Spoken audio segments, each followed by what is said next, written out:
I'm a bartender. I've been a bartender for 3.5 years.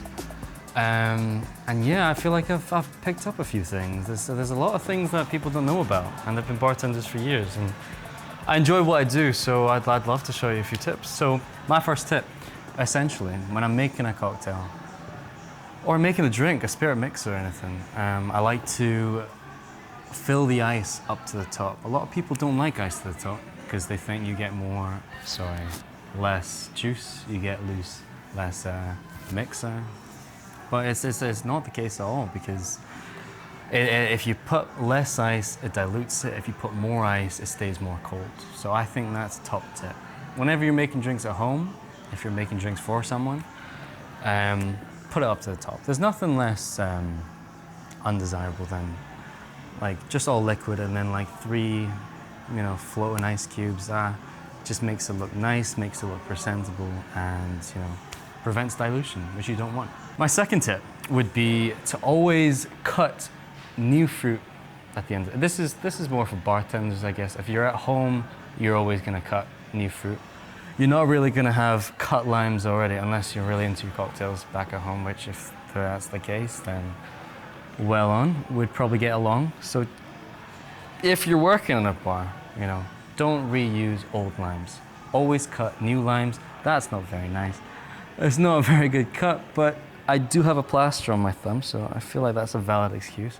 Just cut fresh limes. Cut fresh limes, and when you want to put it in your drink, it just looks nicer. Also, when you're making a spirit mixer and people put limes, some people don't squeeze it. Give it a wee squeeze. It's there for a reason. It's there to add to the drink. So squeeze it. You can't do so if it's a dry lime, so that's why it has to be fresh, and it just looks nicer. I've been served drinks sometimes, and they, you can see that that's fresh. You probably can't see that, but you can see that that's quite fresh. So, it's better than a bit of dry fruit. My third tip, I guess, would be more to bartenders that want to do it full time. They want to really work in the industry. They like making drinks. They like serving drinks. They like working in a bar environment. And it's fun. It's fun. I feel like every kind of teenager wants to do that growing up. I did. That's kind of how I'm into it. If you're really into bartending, just, you've got to have passion. I'm sure you do if you're even thinking about getting into bartending. That's all you need. And like a good mentor, I'd say. Probably someone you work with that's been there a while. But not many were really interested in cocktail making, but I don't know, I found it as a nice part, I guess, kind of making drinks. Come up with your own cocktails, which I've done. I only have the one. Two. Well, I have two, but one tastes bad, so I'm just gonna say I'll have the one. So I have the one cocktail.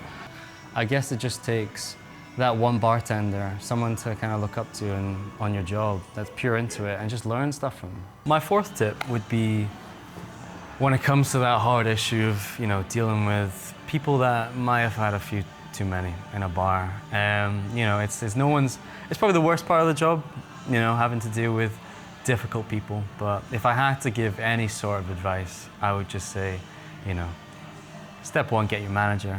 They get paid more. They'll be able to help you out. But two, if you're faced with that kind of situation, just stay calm. They might seem aggressive, but their mood will change in a second. Just stay calm, collected, and just carry on. And just kind of, they don't mean what they say. So just kind of stay calm, talk them through it, and I guarantee within 2 minutes they'll have forgotten what they talked about. So yeah.